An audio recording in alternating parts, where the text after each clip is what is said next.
ITSF Awards.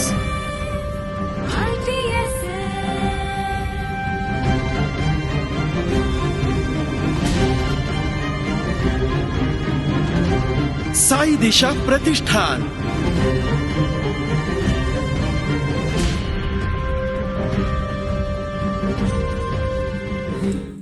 असं काहीतरी हातात मिळालं की असामान्य झाल्यासारखं वाटतं. भारावलोय आज मी. माझी मुलगी इराला घेऊन येण्याचं कारण हेच आहे की तिचं बाबावर खूप प्रेम आहे. ती मला म्हणत होती बाबा मला यायचंय. प्रेम ठेवा आम्हा सगळ्या कलाकारांवर आणि थँक्यू.